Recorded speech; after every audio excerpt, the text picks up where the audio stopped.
11월 6일입니다. 욥의 탄식이라는 제목으로 욥기 3장 1절에서 26절까지 말씀을 읽겠습니다. 세번역 성경으로 읽습니다. 드디어 욥이 말문을 열고 자기 생일을 저주하면서 울부짖었다.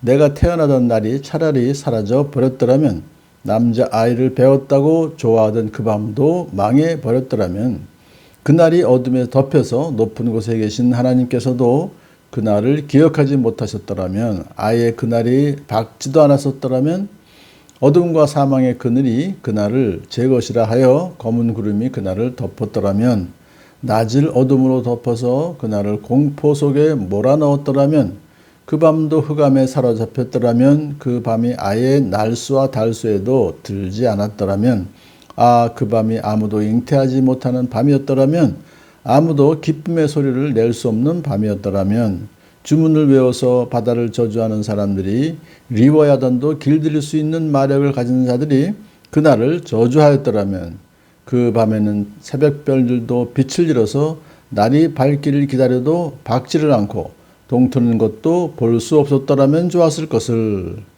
어머니의 태가 열리지 않아 내가 태어나지 않았어야 하는 건데, 그래서 이 고난을 겪지 않았어야 하는 건데, 어찌하여 내가 못해서 죽지 않았던가? 어찌하여 어머니 배에서 나오는 그 순간에 숨이 끊어지지 않았던가? 어찌하여 나를 무릎으로 받았으며, 어찌하여 어머니가 나를 품에 안고 젖을 물렸던가? 그렇게만 하지 않았더라도 지금쯤은 내가 편히 누워서 잠들어 쉬고 있을 텐데, 지금은 폐허가 된 성읍이지만 한때 그 성읍을 세우던 세상의 왕들과 고관들과 함께 잠들어 있을 텐데, 금과 은으로 집을 가득 채운 그 통치자들과 함께 잠들어 있을 텐데, 낙태된 핏덩이처럼 살아있지도 않을 텐데, 햇빛도 못 본 핏덩이처럼 되었을 텐데, 그곳은 악한 사람들도 더 이상 소란을 피우지 못하고 삶에 지친 사람들도 쉴 수 있는 곳인데, 그곳은 갇힌 사람들도 함께 평화를 누리고 노예를 부리는 감독관의 소리도 들리지 않는 곳인데, 그곳은 낮은 자와 높은 자의 구별이 없고 종까지도 주인에게 자유를 얻는 곳인데, 어찌하여 하나님은 고난당하는 자들을 태어나게 하셔서 빛을 보게 하시고 이렇게 쓰디쓴 인생을 살아가는 자들에게 생명을 주시는가? 이런 사람들은 죽기를 기다려도 죽음이 찾아와 주지 않는다. 그들은 보물을 찾기보다는 죽기를 더 바라다가 무덤이라도 찾으면 기뻐서 어찌할 줄 모르는데, 어찌하여 하나님은 길 잃은 사람을 붙잡아 놓으시고 사방으로 그 길을 막으시는가?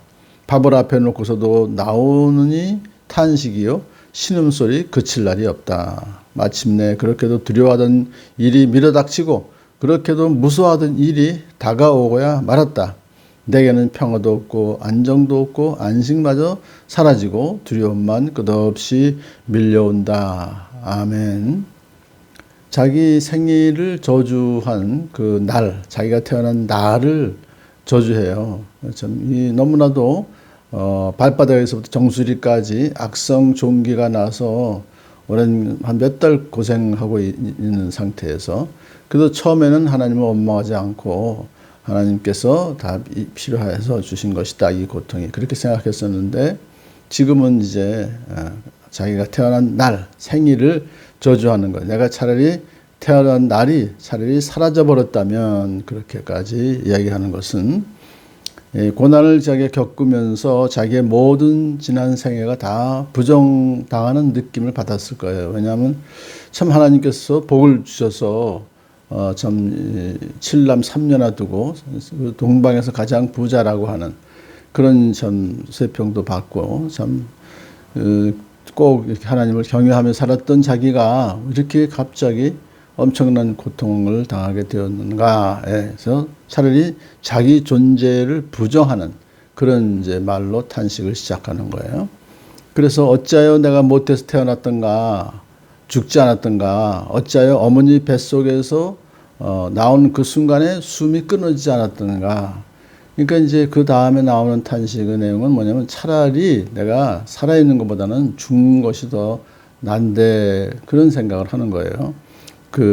어찌하여 어머니가 나를 품에 안고 젖을 물렸던가, 그렇게만 하지 않았더라도 지금쯤 내가 편히 누워서 잠들어 쉬고 있을 텐데, 이 죽음이라는 것을 이제 쉰다, 편하다 이런 생각을 하면서 또 하나 죽으면 평등해진다는 생각을 하는 거예요. 내가 지금 죽으면은 함께 그 뭐 왕들과 고관들과 함께 잠들어 있고 또 돈 많은 사람들하고도 함께 잠들어 있고 그 다음에 보니까요 그곳은 이제 죽어서 가는 그곳은 갇힌 사람들도 함께 평화를 누리고 노예를 부리던 감독관의 소리도 들리지 않는 곳이고 그곳은 낮은 자와 높은 자의 구별이 없고 종까지도 주에서 주인에게 자유를 얻는 곳인데 그러니까 욥이 이렇게 죽음을 바라는 그 이유는 물론 괴로운 현실을 고통을 피할 수 있는 길이기도 하지만 또 다른 이유는 이 죽음은 현실에서 발견할 수 없는 그 평등,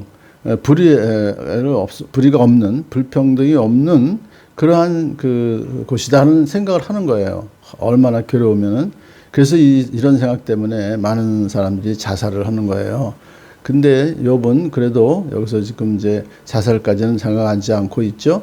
그러면서 이제 그 다음에 자기를 이렇게 살려주고 계신 하나님을 이제 향하여 불평을 합니다. 어찌하여 하나님은 고난 당하는 자들 태어나게 하셔서 빛을 보게 하시고 이렇게 쓰디쓴 인생을 살아가는 자들에게 생명을 주시는가? 차라리 그냥 생명을 거두어 가시면 더 좋을 텐데 아무리 죽기를 기다려도 죽음이 찾아와 주지도 않는다. 자기가 지금 그렇다는 얘기죠. 그만큼 고통 가운데서 하나님께서 왜 자기를 그대로 내버려 두시는가에 대한 그런 좀 불평이 나오는 거예요. 어찌하여 하나님은 길 잃은 사람을 붙잡아 놓으시고 사방으로 그 길을 막으시는가. 아무리 생각해도 빠져나갈 길이 없는 거예요. 자기로서는. 그래서 절망 가운데 이제 빠져 있는 거예요. 그러면서 마침내 그렇게도 두려워하던 일이 다가오고야 말았다라고 탄식을 해요. 이것은 그가 아무리 신앙이 좋다고 한다 할지라도 근본적으로 그 마음 가운데 있었던 두려움이 있었던 거죠. 내게는 평화도 없고 안정도 없고 안식마저 사라지고 두려움만 끝없이 밀려온다. 그러니까 처음부터 하나님에 대한 지식이 부족했기 때문에 하나님은 그렇게 두려움을 주시는 분이 아님에도 불구하고 하나님은 일부러 이 욥에게 이런 고통 주시는 분이 아님에도 불구하고 욥은 평소에 정말 혹시라도 자기가 잘못하면 하나님께서 엄청난 벌을 주시지 않겠는가, 내 인생이 깨어지는 것이 아닌가라고는 두려움이 있었어요. 그래서 자녀들에게도 정말 생일잔치가 끝난 다음 날 꼭 번제를 드려서 그들도 평안한 삶을 살게 해달라고 이제 기도했죠. 그러한 삶을 살아가는 그 근저에는 두려움을 갖고 있었던 것이죠. 그래서 하나님을 더 깊이 알면 알수록 우리는 두려움에서 해방될 수가 있습니다. 그것을 이제 생각하면서 하나님을 이해할 수가 없을 때, 그때는 더 두려움이 깊어지는 거고, 두려움만 끝없이 밀려온다라고 하는 것이죠. 그런데 사실은 우리가 앞에서 봤지만은 이것은 어디까지나 하나님께서 그를 버리신 것이 아니라 하나님께서는 또한 그런 고통의 시간이 지난 후에 그 자기에게 고통을 허락하신 하나님을 더 깊이 알면서 정말 하나님과 가까이 갈 수 있는 그런 하나의 디딤돌이 될 수 있다는 사실을 나중에 이제 알게 될 것입니다. 우리도 오늘도 우리에게 주어지는 이런 고난에 그것이 끝이 아니고 그것을 디딤돌로 해서 더 하나님을 깊이 알고 또 하나님을 깊이 사랑하는 저와 여러분 되기를 축복합니다.